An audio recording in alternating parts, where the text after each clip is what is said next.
Hi, I'm Emily Han. In this video, we're going to review account balance. We navigate from the SAP menu tree.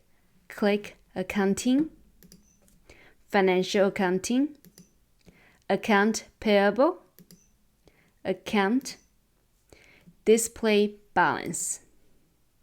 Now we can see the transaction code to display a vendor's balance is FK10N. So double-click on it.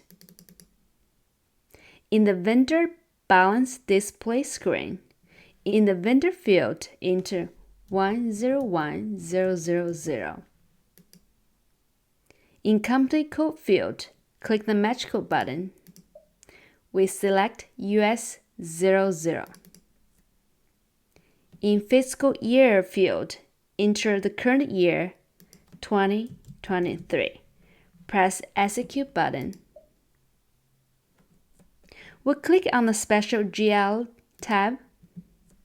Now we can see in the debit account, the amount is $340,900. And in the credit amount, the amount is $340,900. So the current account balance is 0. Good luck with your assignment. If you found this video helpful, please give me a thumb up. Thank you very much.